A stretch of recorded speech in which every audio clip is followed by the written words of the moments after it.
Hoje a gente vai falar aqui um pouquinho do que a gente na Tivoli está pensando para o cenário macro, para o ciclo 24 a 26. A gente teve alguns anos aí bastante turbulentos, né? Depois da pandemia, todas as consequências aí na economia americana.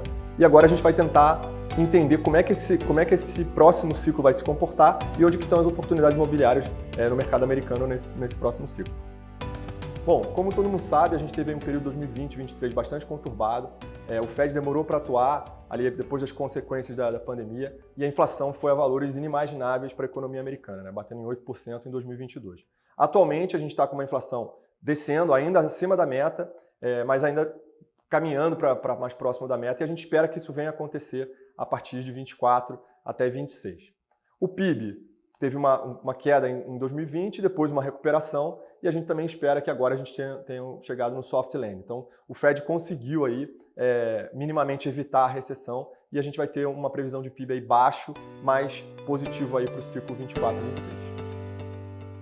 Por causa da pandemia, o Fed promoveu aí um afrouxamento monetário bastante grande. A taxa de juros, o Federal Funds Rate, foi praticamente a zero. E depois, por causa da inflação, o Fed teve que mudar radicalmente de posição. Alguns dizem que um pouco tardiamente, mas, enfim, essa mudança foi feita e foi feita de uma forma muito agressiva. Então, a gente teve a maior alta na taxa de juros dos últimos 23 anos, atingindo 5,33%. Para o ciclo 24, 26, a gente já espera que isso venha a cair.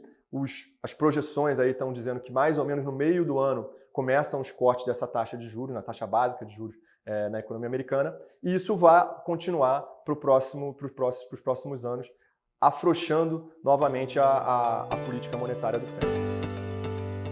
Bom, como a gente está falando aqui de mercado imobiliário, a gente sempre gosta de trazer uma referência, pelo menos, das taxas de juros no mercado imobiliário. Então a gente trouxe aqui uma referência de mortgage rates, né, que são, digamos, as taxas do mercado de hipotecas ali, residencial americano, e obviamente elas têm um spread em cima da taxa básica. Então a gente teve aí um aumento, conforme a taxa básica aumentou, os mortgage rates também aumentaram, e a gente chegou a bater mais ou menos 7,3%, que é um valor bem acima dos 3% que estava ali durante o início da pandemia. Então esse aumento absurdo também nas taxas hipotecárias gerou muito impacto no mercado imobiliário e também no mercado comercial, não só no residencial. A gente trouxe só aqui os dados do mercado residencial, mas também no mercado comercial isso teve um grande aumento de taxas de juros para quem estava tomando financiamento no mercado imobiliário. Para o próximo ciclo, conforme a taxa básica de juros da economia começa a cair, a gente também espera que as taxas para o mercado imobiliário também se retraiam. No entanto, é importante a gente frisar que para os próximos 2 anos, 24, 25, mesmo com a queda das taxas de juros, a gente ainda vai ter valores bem altos, bem acima dos que eram praticados em 2021. Então a gente ainda espera aí que fique acima de 5%, proporcionalmente muito acima dos 2,8%, 3% de 2020 e 2021. Quais são os impactos desse aumento dessa taxa de juros no mercado imobiliário? A gente tem duas facetas aqui. No campo residencial, a gente tem um certo congelamento do mercado residencial americano. Por quê? As pessoas que tinham contraído financiamento a 3% não querem vender suas residências, não querem sair do seu contrato de financiamento para tomar um novo financiamento a 7%, 6,5%, enfim, a valores muito mais altos do que o financiamento que elas têm. Então, no mercado residencial, isso gerou uma depressão muito grande no volume de transações e um certo congelamento do mercado. No mercado comercial, onde as taxas flutuantes são bem mais comuns, a gente teve dois grandes efeitos. Primeiro, o custo de serviço da dívida aumentou demais, então todos aqueles financiamentos que tinham taxa flutuante tiveram um aumento gigantesco no volume de juros que era pago mensalmente pelos tomadores de financiamento. Isso gerou uma redução bastante grande nos fluxos de caixa das propriedades comerciais. Por outro lado, a gente também tem um problema na saída, ou seja, na venda desses investimentos. Conforme as propriedades eram financiadas, elas tinham prazo para pagar o seu financiamento. E a gente está vendo que todas as propriedades que tinham que pagar os seus financiamentos, ou seja, que tinham que liquidar os seus financiamentos nessa janela 23, 24 e 25, elas vão ter que liquidar os seus financiamentos num ambiente com a taxa de juros muito mais alta. O que isso significa? Ou o proprietário, né, ou o empreendedor que é dono dessa propriedade não vai conseguir refinanciar por um valor que seja viável economicamente, e como ele não consegue refinanciar, ele vai ser obrigado a vender. Então a gente vai ter aí, nesse horizonte, nessa janela 23, 24, 25, quando as taxas ainda vão estar muito altas, a gente vai ter muita gente sendo forçada a vender porque não vai conseguir refinanciar e carregar a propriedade por mais tempo até que as taxas estejam mais baixas. Bom, isso vai gerar aí um certo estresse no mercado. Quem não conseguir refinanciar vai ser obrigado a vender e, obviamente, quem é obrigado a vender para quitar o seu financiamento vai estar pressionado a vender rápido, vai ter um prazo curto para vender se a janela for dentro dessa janela 24, 25, com os juros ainda bastante altos. Isso vai gerar certamente oportunidade de aquisição no mercado de quem precisa vender e está com pressa. Então, fire sale vai ser algo mais comum nesse horizonte 24, 25, talvez até um pouco em 26, mas um pouco menos. Aqui a gente trouxe essa questão de um outro ângulo, né? Então, na janela 20 e 21, quando as taxas de juros estavam muito baixas, as propriedades se apreciaram muito em valor e isso é refletido no Commercial Property Price Index, que é uma métrica genérica dos valores médios das propriedades comerciais nos Estados Unidos. O que aconteceu quando as taxas de juros subiram bastante? Obviamente, o custo de oportunidade aumentou, os descontos aumentaram, os cap rates também subiram. Então, a gente teve uma depressão nos preços, que já atingiram aí cerca de 22%. Obviamente, isso varia muito, essa é uma grande média, e aqui a gente traz de uma forma mais esquemática, para mostrar os mecanismos do que propriamente o valor de queda de cada caso específico, cada mercado específico. No geral, com o aumento dos juros, os preços das propriedades caíram e aqui a gente trouxe uma métrica de 22% só para ilustrar o que está acontecendo. O que a gente espera? Que o efeito contrário aconteça no ciclo 24 e 26. Então, conforme as taxas de juros comecem a cair, o preço das propriedades tende a voltar a subir. Qual é a questão? A questão é que a resposta do mercado imobiliário, especialmente o mercado privado, ela não é rápida como no mercado público, como no mercado de ações. Então, o que acontece? No primeiro momento, quando as taxas de juros começaram a subir, as propriedades não perderam seu valor imediatamente. E num segundo momento, quando as taxas de juros começarem a cair, as propriedades não vão apreciar de forma automática. Existe o que a gente chama de time lag. E pelos nossos estudos aqui na Tivoli, esse time lag do mercado imobiliário privado para as taxas de juros ele é de cerca de 1 ano e meio a 2 anos. Então, essa é a correlação mais alta que a gente obtém entre essas duas métricas. Então, o que a gente espera é que o preço dos imóveis só volte a apreciar mais para próximo de 2026, mesmo que em 2024 as taxas de juros comecem a cair. E por que isso acontece? Se a gente pensar um pouquinho na prática, no mercado privado, vendedores e compradores eles têm que saber qual é o preço, eles têm que acordar qual é o preço que eles estão dispostos a pagar. Então, se eu der um exemplo aqui do dia a dia, se você tem um imóvel que você acha que vale 10 mil reais um metro quadrado, se o mercado começa a cair de preço, a pessoa que está vendendo se recusa a vender num primeiro momento e só vai a mercado quem realmente precisa vender. Isso gera uma certa dificuldade entre saber quais são os preços reais do mercado naquele momento. Então, o primeiro efeito é uma queda no volume de transações. O mercado tem dificuldade de saber qual é o preço correto em cada momento. Então, assim, o mercado privado, por ele não ter essa precificação automática do mercado, toda vez que ele muda de patamar, ele demora para chegar no novo patamar. E os preços vão avançando só conforme aqueles que realmente precisam botar o seu ativo à venda. Então, isso gera um time lag, que pelos nossos estudos no mercado imobiliário americano é de cerca de 1 ano e meio a 2 anos. Então, só para recapitular, mesmo que as taxas de juros comecem a cair agora, no meio de 2024, os preços dos imóveis só vão voltar a subir pelas nossas estimativas no final de 2025 e no início de 2026, que é a resposta do mercado privado atrasada à movimentação das taxas de juros. A gente trouxe essa mesma discussão sobre uma outra ótica, né? Então, no mercado imobiliário, tanto americano como nacional, uma métrica muito importante é o cap rate, que é o quê? É a rentabilidade não alavancada de um imóvel, ou seja, a rentabilidade de um imóvel que não utiliza financiamento, não utiliza dívida para sua aquisição. Então, a gente, por exemplo, tem aí um cap rate de 6%, se a gente pagou 1 milhão num imóvel e ele te gera 60 mil reais por ano como rentabilidade. Seria um cap rate de 6% sem considerar nenhum tipo de alavancagem. Nesse gráfico, a gente trouxe aqui os cap rates médios do mercado residencial americano e a gente vê ali que em 2021 a gente teve o menor cap rate, ou seja, uma rentabilidade muito baixa. Isso muito em função das taxas de juros nos Estados Unidos estarem zero. E o que a gente viu é que esses cap rates começaram a subir ali em 2022, 2023 e provavelmente vão continuar altos em 24 e 25, só começando a baixar em 26, um pouco por causa daquele efeito do time lag que a gente já discutiu anteriormente. Ou seja, a gente vai ter um período em que os juros já vão ter começado a cair em 2024, mas o preço dos imóveis vai resistir um pouco mais a cair. Isso se reflete nos cap rates e também se reflete no índice de preços médios do mercado americano. Então, a linha laranja começa a subir a partir de 26 e a linha preta dos cap rates começam a cair, ou seja, a rentabilidade volta a ficar menor a partir de 26, significando que o preço dos imóveis está começando a aumentar. Então essa é a interpretação por essa outra ótica desse movimento e do time lag que a gente espera para os próximos 3 anos. Isso para a gente que investe no mercado imobiliário americano, nós que somos profissionais, é uma grande janela de oportunidade. Por quê? Porque a gente teve aí anos difíceis, anos com poucos negócios viáveis, em que o retorno que o imóvel dava, o retorno não alavancado, era menor do que o custo do financiamento. Ou seja, você tinha uma alavancagem negativa, você perdia dinheiro ao financiar o imóvel. Então, esse foi um período bem complicado para a gente fazer investimentos, especialmente em imóveis operacionais, porque o custo do financiamento era maior do que o retorno do imóvel.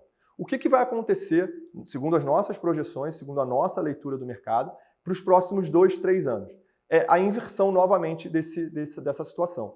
Quando os juros das propriedades, os juros para financiar as propriedades vão começar a cair em 24, mas os cap rates vão demorar mais cerca de 1 ano e meio, 2 anos para começar a cair. Isso vai gerar novamente um spread positivo, ou seja, a rentabilidade que o imóvel te paga é maior do que o teu custo de financiamento, vai tornar o financiamento interessante novamente, ou seja, uma alavancagem positiva que a gente chama, isso vai gerar novas oportunidades de aquisição. Isso combinado com o fato de vários imóveis precisarem ser vendidos por causa do fim dos financiamentos dele, isso vai ser uma combinação bastante interessante, porque ao mesmo tempo que a gente vai ter um impulso do mercado que precisa vender, precisa sair do negócio para quitar o seu financiamento, ou seja, aquisições mais oportunísticas, a gente também vai ter um impulso pelo lado do financiamento vantajoso, da alavancagem positiva. E isso a gente espera que aconteça a partir de 24 até 26, justamente por causa dessa diferença do tempo em que as taxas de juros começam a cair, a partir de 24, e o tempo que o cap rate começa a cair, a partir de 26. Essa, então, é uma janela bem interessante para quem gosta de investir no mercado imobiliário americano e para quem está com disponibilidade e liquidez para entrar nessas aquisições oportunísticas. Bom, e como é que isso se reflete na nossa atuação como empresa? A gente vai chamar aqui de oportunidades táticas essas oportunidades que são derivadas desse momento de mercado, ou seja, dessa janela entre preço dos imóveis e taxas de juros, ou seja, desse descompasso entre essas duas variáveis. Por que elas são táticas? Porque elas são muito ligadas a esse momento. E é óbvio que isso pode mudar conforme essas duas variáveis mudem, mas elas são muito ligadas ao momento macroeconômico que a gente está vivendo. Mais adiante, a gente vai falar das oportunidades estruturais, estratégicas, que são ligadas a questões socioeconômicas de mais longo prazo. Mas, por enquanto, a gente vai focar aqui nas oportunidades táticas derivadas desse momento macroeconômico. Aqui na Tivoli, a gente vai simplificar um pouco a análise para facilitar a comunicação. Então a gente tem basicamente 2 tipos de estratégias. Estratégias proativas e estratégias mais passivas. As proativas seriam que você o investidor adquire o imóvel e ativamente busca valorizar esse imóvel, busca ganhar dinheiro com um trabalho ou com reformas, enfim, com a combinação de fatores que faça com que esse imóvel ganhe valor ao longo do tempo, seja via aumento de fluxo de caixa, aumento de receita, seja via redução de custo, seja via própria construção, ou seja, você pegar um terreno e adicionar valor via incorporação, via construção, enfim, estratégias proativas de valorização dos imóveis. Por outro lado, a gente tem estratégias passivas, que seriam a compra de imóveis que precisam de pouquíssima manutenção, pouquíssima atuação e que estão lá para gerar mais um cash flow, ou seja, seria o que a gente chama de cash cow, ou seja, você compra um imóvel ultra premium, num lugar ultra premium, já basicamente todo alugado, sem grande necessidade de reformas, só para ganhar aquele fluxo de caixa. Tendem a ser fluxos de caixa menores, retornos menores, porém mais seguros. Aqui a gente vai falar muito das estratégias proativas e especialmente das estratégias de build to rent, né, de construção para alugar, e de value add. Por que a gente não está falando de build to sell aqui como estratégia para a nossa empresa? Porque o build to sell ele prevê mais ou menos aí um investimento de cerca de 2 anos e aí uma venda. Só que a gente acha que a venda ainda não vai estar boa nos próximos 2 anos. Então a gente prefere entrar em negócios onde a gente construa para alugar com uma janela maior e para a gente sair no tempo que a gente julga seja melhor para a saída. Que pode ser em 2 anos, eventualmente, se as taxas de juros recuarem muito e o valor dos imóveis subir rapidamente, ou pode ser daqui a 3 anos, 4 anos, 5 anos. Enfim, a gente prefere se dar essa janela para sair no melhor momento. Uma outra estratégia que a gente também gosta, que a gente vê oportunidade, é de value add, ou seja, aquilo que a gente já fazia no ciclo 2021, que é comprar propriedades operacionais que precisam de reformas, que precisam de melhorias de gestão e ativamente atuar nelas. Também a gente vai entrar nessas propriedades ou porque ela está sendo vendida a preço muito vantajoso, ou porque a gente está vendo que a alavancagem está positiva e faz sentido adquirir essa propriedade alavancada. Vamos fazer as reformas, vamos fazer os investimentos, melhorar a gestão, ganhar valor, aumentar o fluxo de caixa livre e vender também no momento oportuno, que pode ser mais brevemente, nos próximos 2 anos, se o preço subir rapidamente, ou pode ser 3, 4, 5, 6 anos. Então, são as duas estratégias que a gente vai trabalhar aqui na Ativory, especialmente nesse próximo ciclo 24 e 26. Graficamente, de forma analítica aqui, a gente trouxe uma outra visão do que seriam essas duas estratégias que a gente está privilegiando. São estratégias onde a gente consegue, de certa forma, não estar preso aos valores médios de mercado, ou seja, são o que a gente está chamando aqui de cap rates oportunísticos, ou seja, retornos melhores do que seriam os retornos do mercado para aquele tipo de propriedade. A gente vai buscar isso através de aquisições oportunísticas e através de uma valorização ativa. E aí a gente desloca essa curva toda para cima, os retornos médios que a gente espera são maiores para essas duas estratégias. Como eu falei, nas estratégias value add a gente está comprando propriedades operacionais por preços bons, porque o vendedor ou está estrangulado e porque o financiamento está vantajoso, e a gente vai ter aí essa janela de 24, 25, talvez até um pouquinho até 26, de aquisição dessas propriedades. E elas vão ser adquiridas nessa janela e vão ser vendidas conforme o mercado melhore, conforme os cap rates voltem a cair e os preços das propriedades voltem a subir. A gente vai capturar nesse período essa diminuição dos cap rates e essa valorização do preço dos imóveis. Então, provavelmente, o que for comprado em 24, 25 vai ser vendido em 27, 28, 29, enfim, quando as taxas de juros estejam mais baixas e os preços dos imóveis mais altos. No Build to Rent a estratégia é um pouquinho diferente, mas a gente também está se aproveitando da mesma janela de oportunidade. O que aconteceu? A gente teve bastante entrega aí no ciclo 23, 24, um pouco em 25, e muitos imóveis, especialmente multifamilies, sendo construídos para atender o gap estrutural aí de residências que existe na economia americana. O que a gente está prevendo agora? A gente está prevendo que 2024 e 2025 serão anos de acomodação, de absorção até negativa em certos mercados, mas a gente está apostando em começar as construções agora, em 24 e 25. Por quê? Porque mais ou menos daqui a 2 anos essas construções vão estar sendo entregues. E é justamente nessa janela que você vai voltar a ter uma demanda, uma absorção positiva desses imóveis. Então a nossa aposta aqui é no Build to Rent agora, em 24 e 25, para ser entregue em 26, 27, quando justamente quase nada vai estar sendo entregue. E quando justamente a gente vai ter uma absorção que faça sentido e depois, futuramente, a gente consiga vender esses imóveis com um lucro maior pela queda das cap rates e pelo aumento no valor desses imóveis. Então a gente vai também aproveitar esse time lag, essa diferença, para conseguir construir na hora que está todo mundo entregando e depois entregar na hora que ninguém está entregando. Essa é a estratégia que a gente está adotando aqui para o Build to Rent. Uma outra estratégia que a gente considera tática, no sentido de que ela é temporária, é a estratégia de crédito privado. A gente tem vários investimentos muito bem sucedidos em crédito privado, porque, obviamente, os juros aumentaram muito, o retorno do crédito privado também subiu, mas, mesmo com a queda nas taxas de juros, elas ainda vão continuar muito altas, especialmente em 24 e 25.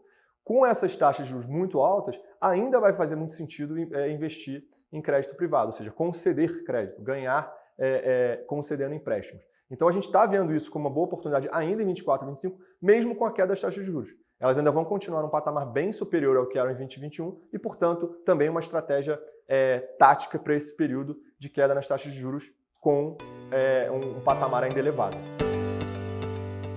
A gente passou pelas oportunidades táticas, que na nossa visão são essas oportunidades que vão ser geradas nos próximos 2 anos. São oportunidades mais temporárias, derivadas do movimento da economia americana nesse curto prazo.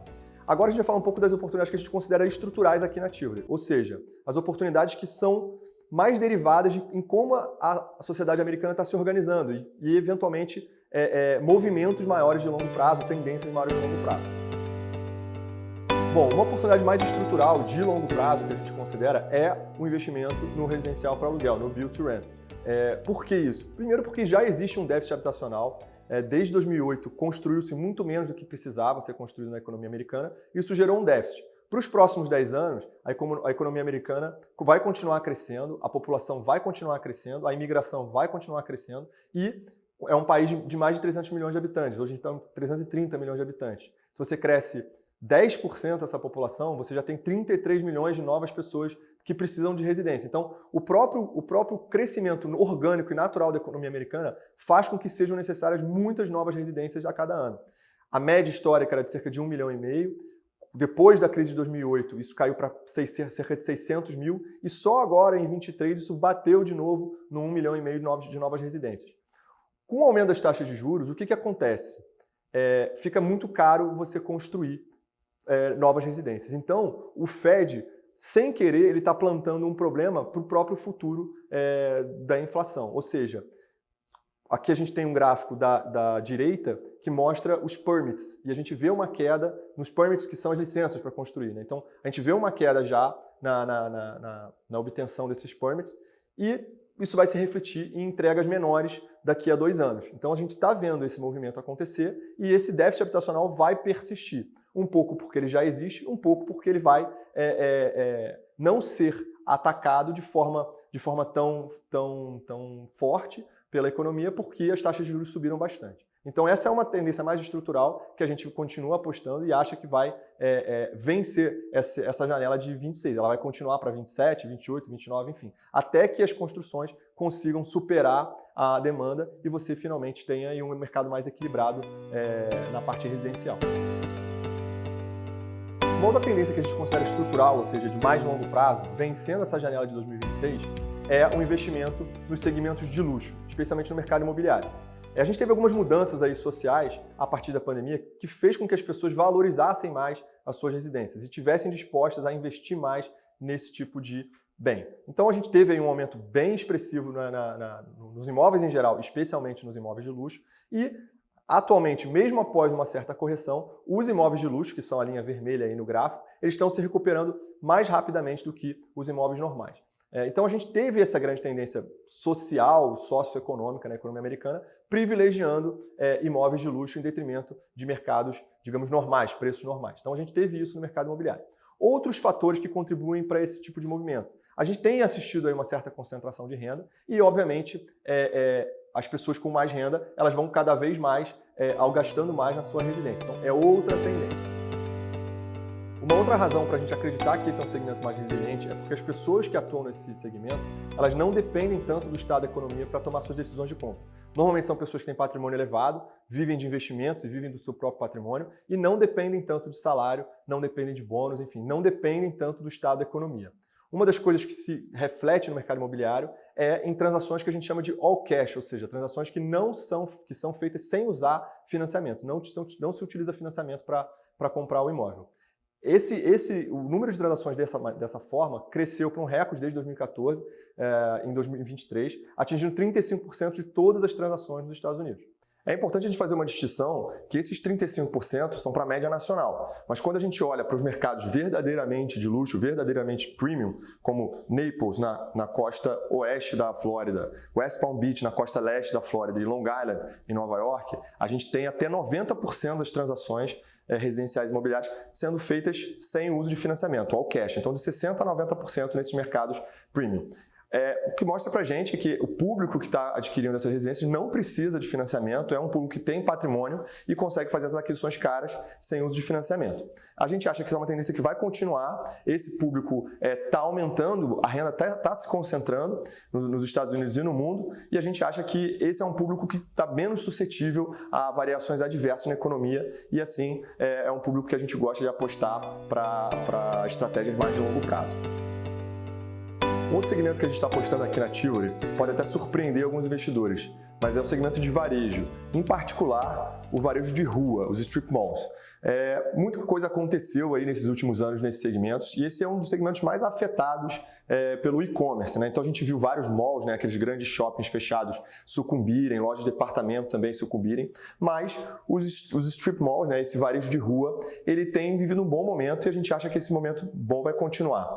Particularmente, a gente gosta dos strip malls que têm serviços que não competem diretamente com o e-commerce, supermercados, academias, médicos, esse tipo de serviço e que atraem o público no mundo real, não no virtual. Então a gente está apostando bastante nesse segmento, é um segmento que já se estabilizou e ainda vive esse bad press, né? essa imagem ruim, o que na verdade torna esse segmento mais interessante para quem sabe investir nele. Depois do crescimento do e-commerce, a gente viu que houve uma acomodação, uma adaptação. Os piores imóveis acabaram de fato tendo problemas. Muitos foram demolidos, viraram outros tipos de imóveis, mas o setor se acomodou. Também a gente viu que não teve mais construção, então a nova oferta desse tipo de imóvel caiu bastante, a gente praticamente a zero desde 2010, o que também fez com que o mercado ficasse mais apertado. A consequência disso foi que a ocupação subiu e hoje os aluguéis estão sendo reajustados de forma positiva e o segmento está indo bastante bem. Obviamente tem que saber escolher o lugar, tem que saber o lugar onde você vai investir, mas como segmento a gente gosta bastante e é um segmento que tem bons retornos de fluxo de caixa, um pouco menos de valorização, mas que para quem está procurando retorno de caixa, né, retorno corrente, ele tem sido bem interessante, frequentemente acima de 10% ao ano. Bom, para resumir então, o que a gente está apostando no ciclo 24 e 25 aqui na Tivoli, a gente tem dois tipos de estratégia, né? Como eu falei, estratégia mais estrutural, que é uma estratégia mais de longo prazo, relacionada a ciclos maiores da economia, e estratégias táticas, mais relacionadas ao movimento aí das taxas de juros nesses próximos 2 anos. Do lado estrutural, a gente tem aposta no segmento de luxo, pela resiliência desse consumidor, o build to rent, né, o residencial para alugar, pelo gap estrutural que ainda existe, obviamente sabendo qual mercado investir, e também o varejo de necessidade, o varejo de serviços complementar ao e-commerce. Do lado das estratégias táticas, a gente também está apostando no build to rent, não necessariamente o residencial, mas a construção para alugar. Por quê? Porque com esse prazo de aluguel, a gente consegue escolher o melhor momento para vender, que não necessariamente vai ser em 25, não necessariamente vai ser em 26. Então, construir já visando ficar alugando depois, nos dá tempo para escolher o melhor momento de saída, especialmente se as taxas de juros baixarem como se espera, em 26, 27, 28. Então esse é um segmento que a gente está apostando. O crédito privado, porque mesmo em 24 e 25, mesmo que as taxas comecem a baixar, elas ainda vão estar altas, o crédito privado vai continuar remunerando bem, tem uma relação risco-retorno interessante. E por fim, os oportunísticos, né, os ativos estressados, especialmente daqueles vendedores que, por causa do movimento das taxas de juros, estão apertados, não vão conseguir refinanciar e vão ser obrigados a levar o seu ativo a mercado por um preço menor para poder pagar o financiamento que vai estar vencendo. Então essas são as estratégias que a gente está apostando aqui na Tivoli para o ciclo 24 e 25, algumas mais de curto prazo e outras mais de longo prazo estruturais.